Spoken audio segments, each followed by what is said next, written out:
Bismillahirrahmanirrahim. Assalamualaikum warahmatullahi wabarakatuh. Waalaikumsalam. Halo teman-teman semua, kembali lagi di channel kita. Perkenalkan, nama saya Muhammad Rizky Nurwanto selaku PSDM Himay Tafi, dan saya sedang bersama Abang dari Rijal Yahya Albaris. Beliau juga selaku PSDM dari Himay Tafi.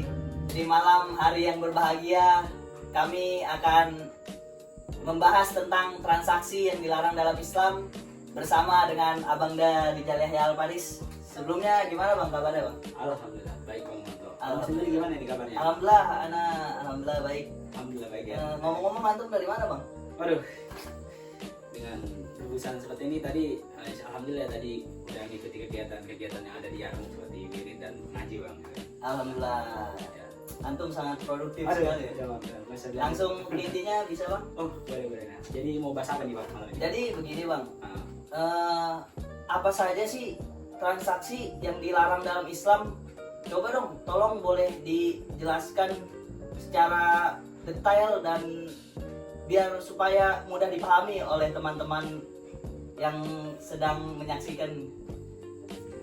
Oke, jadi begini ya Bang. Mungkin tadi kita mau bahas tentang transaksi apa saja yang dilarang dalam Islam. Ya, Jadi sebenarnya gini Bang, pada teman-teman mahasiswa semua, pada dasarnya setiap transaksi muamalah itu diperbolehkan. Al aslu fil muamalah al ibahah, illa yadul hatta yadul ma ala tahrimi, atau sampai ada dalil yang melarangnya. Jadi al aslu fil muamalah itu al ibahah, boleh. Setiap transaksi itu dibolehkan.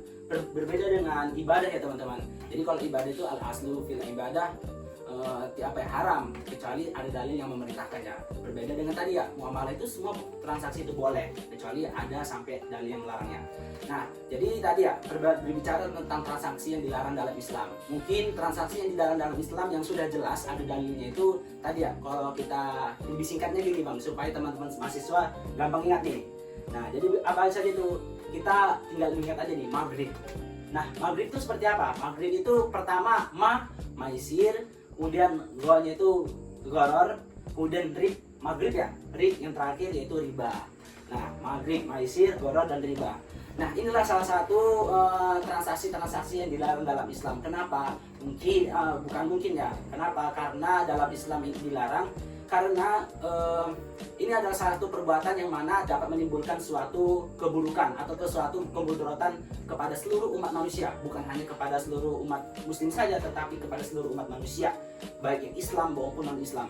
Jadi maghrib tadi, maisir, gharar, dan riba ini mungkin dapat mencelakakan kepada orang-orang yang ada yang mengikuti atau yang melakukan transaksi tersebut. Jadi ini dalam Islam dilarang banget sama Islam karena dapat menimbulkan sebuah kemudaratan kepada umat atau yang bagi yang melaksanakannya. Jadi tadi maghrib, maisir, gharar, dan riba.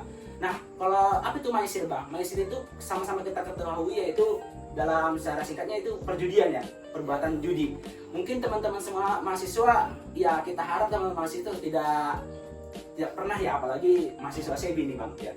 Abang sendiri pernah nggak main judi Bang? Alhamdulillah belum Bang. Tapi kalau sekilas kita feedback nih ke belakang nih Bang, kita lihat dari masa lampau nih, mungkin waktu kecil ya Abang pernah main judi, mungkin main bola segala macam gitu ya. Tapi belum sampai judi yang sampai ya sama-sama kita ketahui sekarang ya, judi online segala macam itu ya itu dapat membuat orang-orang ya apa ya, celaka atau sampai rugi gitu ya total gitu. Apalagi sekarang nih, zaman sekarang nih Bang Wanto, di era digital sekarang ini kalau masalah judi ini, aduh, orang sampai ketagihan nih, kayak ada dopaminnya nih, menang sekali, menang 2 kali, terus dia sampai ketagihan nih, pas dikasih menang sekali langsung, pokoknya enak di awal, tapi ya maisir ini sekali lagi menimbulkan kemudaratan. Nah, kita berbicara kedua yaitu tadi ya, maisir dan gharar. Nah, gharar ini apa Bang Wanto? Gharar ini kalau secara bahasa ketidakjelasan atau ketidaktahuan. Nah, jadi gharar dalam Islam itu suatu transaksi yang mungkin ketidakjelas dalam transaksi tersebut. Contoh, kita mau beli anak kambing atau anak lembu yang ada dalam kandungan. Itu kan masih belum jelas nih. Kenapa dilarang? Karena anak tadi atau anak dari sapi atau kambing dalam kandungan belum jelas apakah dia nanti ketika masalahnya masih hidup atau tidak. Nah, itu nggak boleh dalam Islam karena masih ketidakjelasan atau masih ambang nih, belum jelas nih apakah anaknya tadi pas kalau lahir dia tuh bakal masih hidup atau enggak. Nah itu dalam Islam tidak boleh. Nah maksudnya apa? Maksudnya tujuannya apa? Supaya tidak merugikan salah satu pihak nih, baik pihak pembeli maupun pihak penjual. Nah jadi dalam gharar ada banyak contoh seperti kita membeli banyak, pokoknya ini mungkin sering terjadi dalam kehidupan kita sehari-hari. Pokoknya ketika kita dalam transaksi masih ada ketidakjelasan, baik dari segi harga, baik dari segi barang tersebut, baik dari segi toko atau orangnya, itu kalau bisa kita hindari Bang sama-sama. Kalau bukan hanya menghindari, kalau bisa kita sebagai ekonomi ekonomi muda ini, kita mensiarkan, kita amalkan kepada orang-orang sekitar kita bahwasanya kita tidak boleh melaksanakan kegiatan yang gharar atau transaksi yang gharar. Kemudian ada riba nih Bang. Nah mungkin riba ini sudah udah nasional ini pembahasan riba. Ini riba bukan hanya sekedar hutang Bang. Jadi orang mungkin berbicara riba ini bukan hanya sekedar hutang yang berbunga, bukan ya Bang. Riba itu dalam Islam itu ada, dalam fikih muamalah itu ada dua. Yang pertama ada riba dalam jual beli, riba di dalam jual beli, dan ada riba dalam hutang piutang, atau lebih simpelnya gini, riba qard sama riba dalam jual beli gitu ya. Nah kalau riba dalam jual beli ini Bang, ya mungkin kalau misalnya dalam riba utang piutang semua sama-sama tahu ya. Kalau misalnya kegiatan ini kayak contohnya seperti ini, abang nih kasih pinjaman ke saya Rijal nih, kemudian dengan misalnya saya nanti mau kebalikin, abang harus ada tambahan nih, awalnya 100.000 jadi 110.000, atau ketika saya mau cicil abang ngasih bunga nih atau ngasih cicilannya dengan tambahan lagi, jadi otomatis yang aturannya abang cuma hanya dapat 100.000 tapi abang bisa dapat keuntungan dari situ, itu nggak boleh Bang. Nah gitu ya, dalam mungkin teman-teman semua bisa ini ya, intinya teman-teman semua cegah perbuatan-perbuatan riba, karena ini ya, riba itu atau apa yang kita makan nanti itu akan menjadi darah daging untuk semua tubuh kita nih. Jadi kalau misalnya sudah karena hasil makanan itu udah masuk ke tubuh itu ya, itu nanti kalau menjadi darah daging bagi tubuh kita. Jadi kalau kita mau melaksanakan sholat, melaksanakan kegiatan amal ibadah atau amal sholat itu suatu yang tidak pokoknya tidak bagus lah untuk tubuh kita, khususnya dalam perbuatan amal ibadah kita gitu. Jadi tadi ya ada maisir, gharar, dan riba. Teman-teman semua harus menghindari perbuatan-perbuatan tersebut, karena apa? Tujuannya sekali lagi teman-teman untuk melindungi umat, bukan hanya untuk melindungi umat, untuk melindungi pribadi. Dari maisir tadi dapat mencelakakan pribadi, dapat mencelakakan ya diri kita sendiri. Perbuatan gharar dapat mencelakakan orang lain. Dengan melaksanakan gharar tadi ya kita semua, bukan hanya diri kita yang buruk, tapi orang lain juga bisa buruk gitu Bang.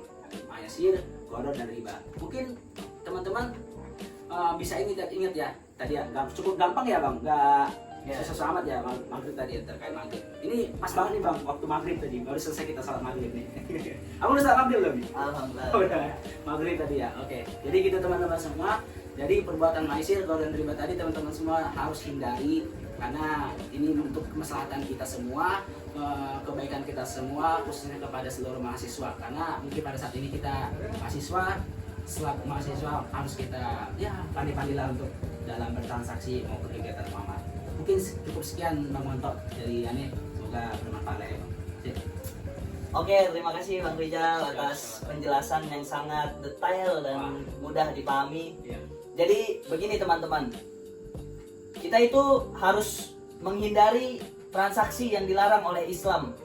Dalam singkatnya yang tadi dijelaskan oleh Bang Rijal itu ada 3, yaitu kalau disingkat namanya maghrib, maisir, gharar, dan riba.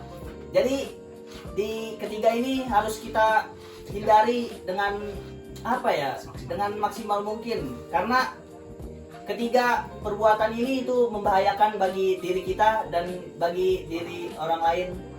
Nah, ada suatu kaidah yang berbunyi la dororo wala diroro. Jangan membahayakan diri kita pribadi dan membahayakan orang lain. Jadi mungkin sekian yang bisa saya sampaikan.